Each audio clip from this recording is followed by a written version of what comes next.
Indianapolis Colts as they match up with the NFL's all-time passing leader, Drew Brees, and the New Orleans Saints. I'll be back at halftime to look at some of these stats and scores from Sunday's action. But for now,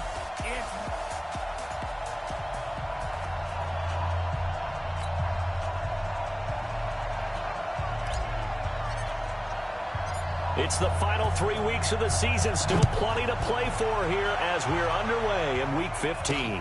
This is fielded a couple yards deep. Solid return, pretty good field position. They'll start at the 32-yard line.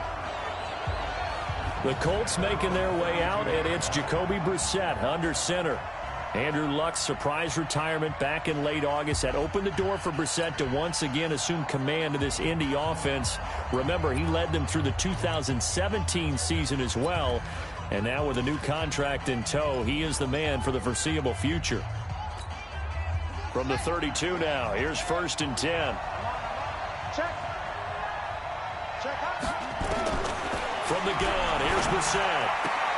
That's complete to Hines out of the backfield. 5 yards on the game's first play, 2nd down. And on this offensive unit, one guy that's proven himself early in the NFL is Eric Ebron. A very reliable target for a quarterback. They always love tight ends because they're right in their sight lines. If you get it to this guy, though, he can take it the distance. 2nd and 5 after the 5-yard completion on 1st down.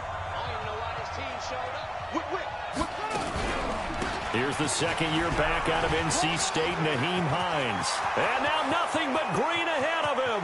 The 20. Touchdown, Indianapolis. Nyheim Hines, his 9th touchdown of the season, as his guys are able to strike first here in this opening quarter. Well, if they didn't get the wake-up call before the game, they got it right now. 2 plays already in the end zone. I think of it in boxing terms because whether it's a big shot with your first one or a probing one, a little bit of a jab, the second one was the payoff. That was the big one that landed. 1-2, end zone. Fielded about a yard deep. And he's able to get it across the 20, but not by much, as he's marked down at the 21-yard line. So here are the Saints under longtime head coach Sean Payton. They'll be led out by the runner-up for last year's MVP award, now in his 19th season, Drew Brees. And I'll bet he's talking to his guys about resisting the temptation to try and turn this into an up-and-down game, almost like basketball, where both teams press, and one team gets an advantage, the other team's trying to run with them, and they're just not equipped for it. Accelerating, and off he goes. And he'll take it into the end zone for the Saints touchdown. Alvin Kamara, 79 yards, as his guys are on the board here in this first quarter. That's a great response. You give up the first score of the game, but you go right down yourselves and get the equalizer. I just had a flashback there. I remember playing in a game like that in college where one of my teammates had said in the media that week, the opposite team would be lucky to cross our goal line. They crossed it in the first minute of the game. On our first offensive play, we scored to answer back. Something similar to what we just saw there. Very similar to what we just saw. I'm not sure if they drew that play up to score, but it scored indeed. One play on the ground and into the end zone for 6. Each team's had it. Each team has scored. 7-7 here as the kick's away. This is fielded a couple yards deep. And this return net's positive as he gets past the 25 and up to the 27-yard line. And now Indianapolis set to take the field. And for them, a touchdown their last go-around. Obviously, they'll be hoping to do that again. And when you start plotting for this drive, when you start thinking to yourself, okay, what are we going to do? You don't go away from what you did before because that worked, but you have to be prepared for wrinkles and counters because you know they'll make some adjustments. Able to shake free for about 7 up to the 35. You often say that sort of opens the playbook now, 2nd and short. What do you think, early shot here? I like where you're going. Obviously, we've been together for a while because you know me. I want to take that shot early and loosen things up. Now the pass finding its way into the hands of Eric Ebron. 70th catch for him on the year, and like so many others, this goes for a first down. I think defensively you're okay with that. You're in the first quarter. He's going to get some catches, but they rallied to him quickly. And that's what you count on, and I like what you just said. First quarter, can you do it all game long? They catch it, you tackle them, they go down on the spot. Because when you're able to do that and you don't give up big chunks of yardage after the catch, now you put the offense in a position where every series they have to work hard to pick up first downs, and you tend to stall them out when you do that. And he's the epitome of what we call the move tight end, a guy that you can line up anywhere, in the slot, out wide, in tight, doesn't really matter because he has such great skills. You want to utilize him in all aspects of your passing offense. And there he was in the slot for the catch. And they're going to be set up down around the 15-yard line. 22 yards on the catch and run, a first down. His position, and he's listed as a tight end, but he certainly doesn't run like one, and that's what we're seeing more and more coming into the league. Those guys who can run, make plays after the catch, and gain that additional yardage. And using that speed there to turn it into a pretty nice little gain. No gain on the dump off. It's second down. Well, that was a simple throw and catch, but even with that completion, 0 yards gained, so they're behind schedule on down and distance. I think they were hoping to get it to him. He could make a man or two miss, but that window closed quickly. Draw play. This is Hines. And this carry terminated at the 8-yard line. Good stick skill showing the power, but just not much room to operate. Well, that second down run a big help as 7 yards leaves him with just a 3rd and 3 now.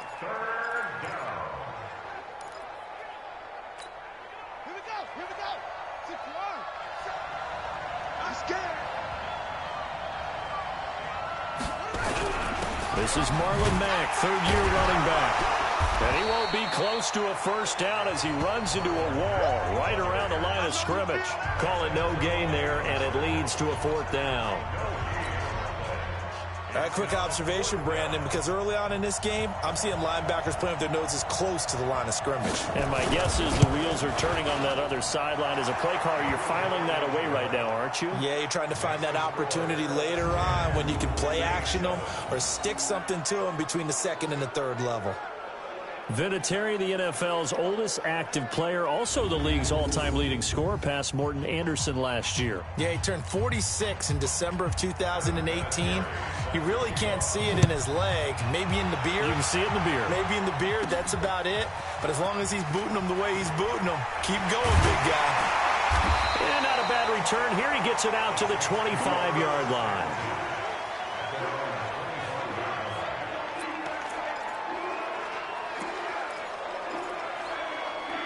Out comes the Saints offensive unit and the NFC playoff race. Let's have a look at it. And it's right about this time of year you start to say this is when the cream rises to the top. Week 15, 3 weeks left to go, but still plenty to be determined. And I think for most teams, the obvious is to try and be the number 1 or number 2 seed. But when you look at it across the league and throughout the history of trying to get to the Super Bowl, the teams you really fear are the ones that get hot and sometimes sneak in at a 5 or a 6 seed, because we've seen those teams actually get to the Super Bowl and occasionally win it. Yeah, you think of the Giants a couple of times. Steelers have done it. You're right. It has happened and will happen more in the future, I'm sure. On second down, Kamara. And that'll hurt the average a bit as this time they're able to get him behind the line. It'll go as a loss of a yard, and it'll set up 3rd down. A tale of two extremes. First carry, he went for a bundle. His second goes backward. And how many times have we seen that happen? Because you get that big carry, and you come back and you're all fired up, and sometimes you force a run a little bit, right? Trying to break off that big carry again, and instead it works opposite. And for the Colts, an extra defensive back in there now on 3rd down.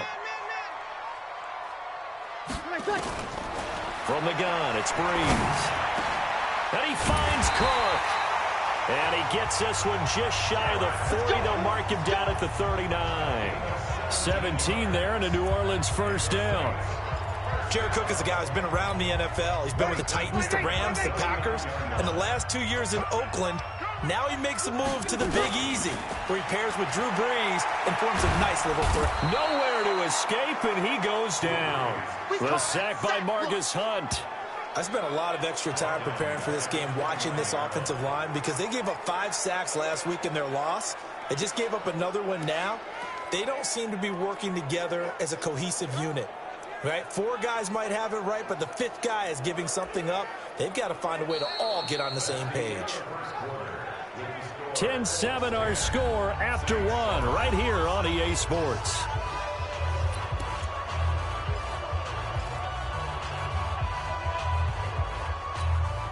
And they need to work to at least get some of this yardage back after the sack. 2nd and 19. Now Breeze. Under pressure again, and down he goes again. Margus Hunt able to drop him that time for his 2nd sack of the evening. Well, competition comes up in so many different ways. And right now, this unit, their competition is who's going to get to the quarterback the most times. Had about 5 sacks last week. We just saw their first one of this game. 3rd and long now after the sack of Breeze, and the Saints up against it here. Single.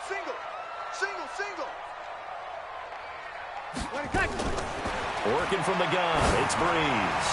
He's going to air one out. And unable to connect, incomplete. Now give them credit, they took their shot, but it's going to bring up 4th down. You hear the calls for a penalty, but I just don't think so. I think in this situation, the defender was making sure his guy couldn't hold on to the football. So I don't see anything that warranted a flag. No, I'm with you. There was contact, but I'm happy they kept that flag in the back pocket. Here's Thomas Morstead on now to punt it away on 4th down. T.Y. Hilton deep for the Colts.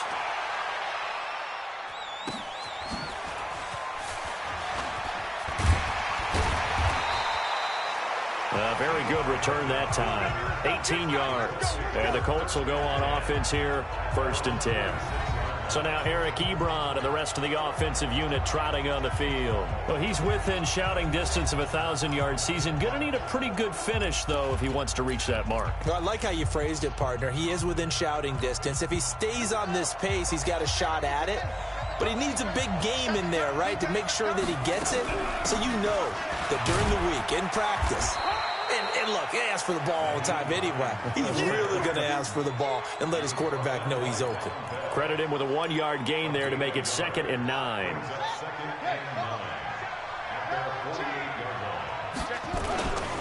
Now a run with Mack. And he'll be brought down right at midfield after a gain of only a couple. Well, they had that one sniffed out. Excellent run blitz. Stopped that one for a short gain. What makes a good run blitz a good run blitz? The ability to stay on task, to follow up your assignment, go to the gap you're supposed to cover, and not be deterred by anything else. Throw complete there, Rodgers. And this won't be enough. A good secure tackle, and they stop him a few yards shy at the 46. One hallmark of good defenses is understanding the game, understanding positioning, and tackling immediately in the secondary after catches. I think we just saw that on display right there. Got to him before he ever had a chance to think about turning it upfield. He was called on 3 times in the win last week as his first one here's away. Back out onto the field now comes the New Orleans offense. As the season winds down and you look at them in totality, you know, the offense has struggled. The defense has been pretty good, so I would imagine the changes this offseason may be more on the offense. Nowhere to escape, and he goes down. Margus Hunt able to record his 5th sack of the season. I'm starting to feel for that quarterback back there. I mean, you know me. Normally, don't have a lot of empathy for the QB, right? In this case, definitely. He's been under constant duress this entire game. I don't know how he's surviving back there. And to think, there's still a long way to go in this football game. Now, meanwhile, here's a 2nd down throw that's knocked away and incomplete. Darius Leonard, the linebacker, able to break that one up. An incomplete pass on that last play, and that means they'll need to come up with something here on 3rd down. And this is a catch by Ted Ginn. And they're going to get him down well short of the first as he can only get this to about the 19. It's a gain of 11, but they're still well short. It's 4th down. In his 13th NFL season now, Ted Ginn, still a reliable target for Drew Brees. 787 yards in 2017, just 5 games last year due to injuries, but he still has the wheels. And here's Morstead now as he sends this one away. It'll be a 51-yard punt that time. And possession will switch hands, 1st and 10. Here comes the Indianapolis offense now as they get set to take over. They've got the lead. Last time had to punt it, though. What's the key to this drive? I think it's leverage. The big guys up front. You know the motivational speech on the sideline is, guys, give us an opportunity. Protect the passer, create space for our runners, and let's go ahead and get these guys. Low man wins. Let's go do it on this drive. We'll watch that leverage on this drive. Now a throw right side taken in here to start this drive. 16 yards to pick up there. The Colts have a first down.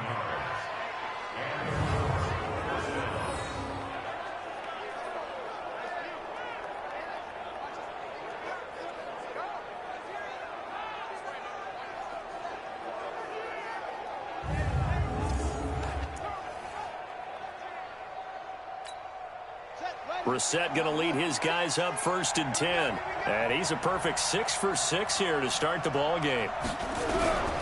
From the shotgun, it's Brissett. It's caught by Funchess. And he'll go out of bounds after taking it a little further down inside the 40. A good pickup there. 8 yards on the first down completion. Facing a 2nd and 2 after that last catch, good for 8 yards. 2 minutes remaining in the first half. 10-7, our score.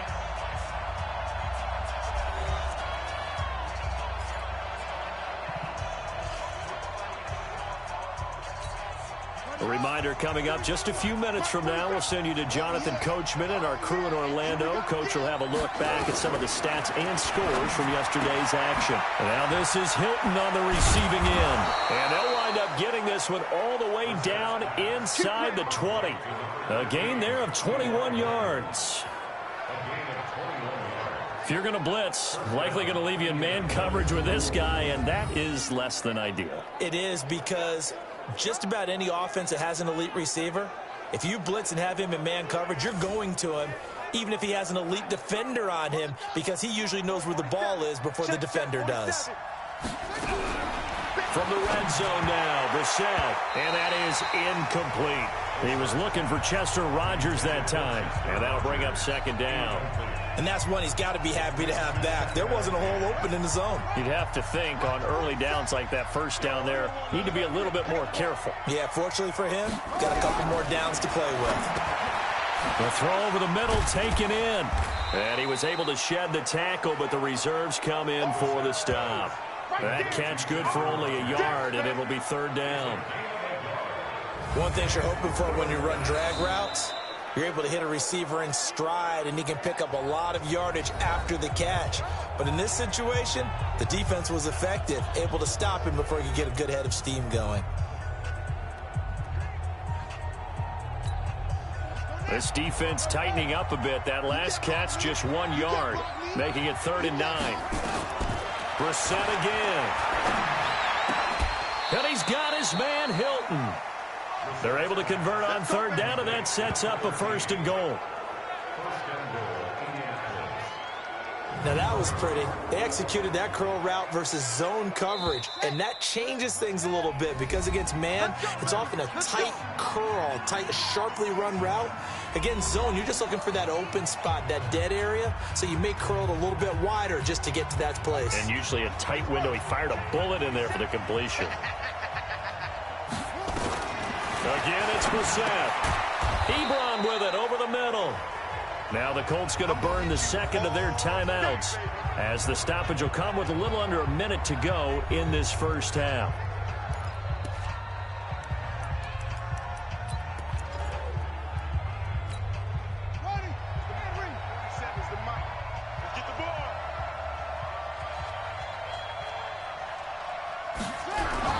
They will run with Ware, and he will fight his way into the end zone for a touchdown.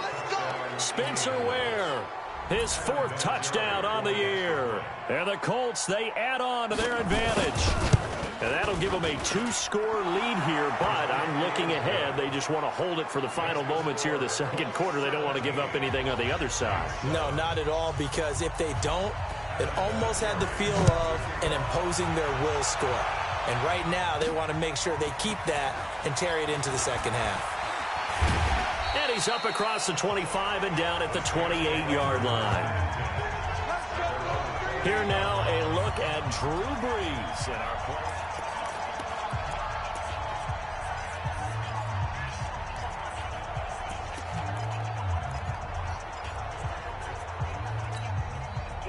The Saints offense on the field, ready to get their drive started. Well, look at the clock here. You're inside of a minute. First half hasn't gone that well for you. How are you going to play this drive? Well, I've been told by my coaches previously that nowhere to escape, and he goes down.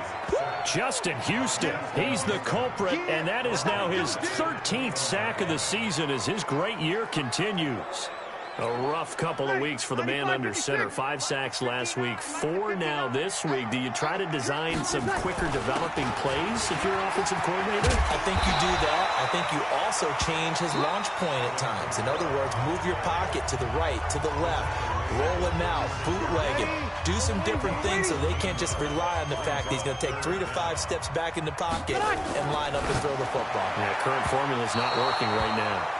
Now the throw on third down, knocked away and incomplete. Kenny Moore that time there on the coverage.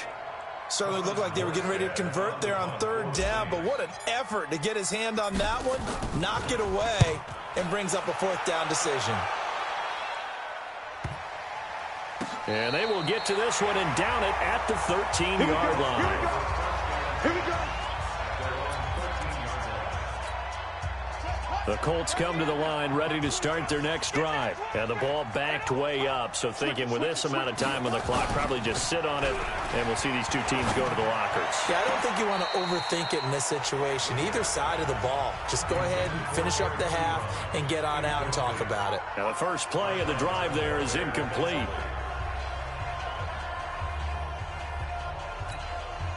So after the incompletion on first, now 2nd and 10.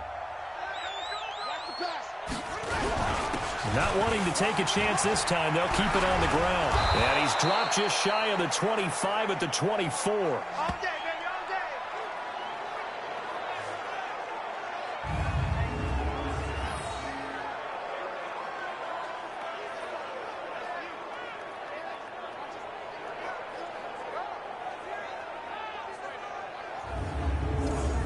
So we reach halftime here in a 10-point game as we send you on over to Orlando for Jonathan Coachman in our EA Sports Halftime Report. Take it away, Coach. All right, Brandon, thanks very much. We'll get back to you and Charles in a minute. But first, time to give the folks at home a look at what's going on around the NFL. We'll begin up at Bank of America Stadium in Uptown Charlotte, where it was the visiting Seahawks who were able to come away with the road victory. Jerron Brown, a touchdown catch in the victory. From there, let's head west to see what's going on with the Raiders at home in Oakland. And it was the visiting Jacksonville Jaguars that go home with the victory.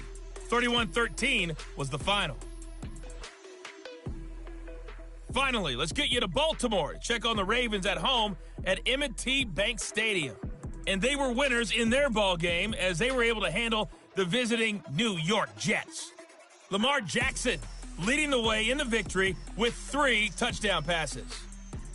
In our game is Jacoby Brissett, who's led the way on offense in the first half. His guys lead it by 10 as we send it back out to Brandon Godden and Charles.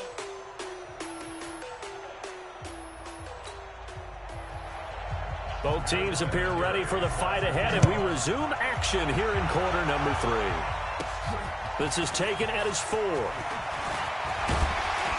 And a nice return sets him up pretty good here at the 30-yard line.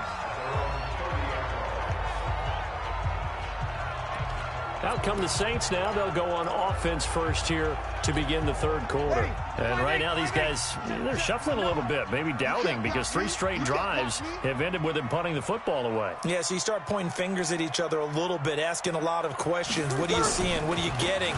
Maybe trying to narrow down your playbook a little bit and maybe get simpler rather than more complex in order to try and fashion together a drive. It'll be a Saints first down on a pickup of 13. Well, that last run makes this a 100-yard night. I've loved the way he's hit the holes. He's been quick, he's been decisive, and he's been a whole lot of fun to watch. Let's get it together, defense. Let's get it together. On first down, Breeze. This is caught by Gill. 7 yards, the pickup on the pitch and catch.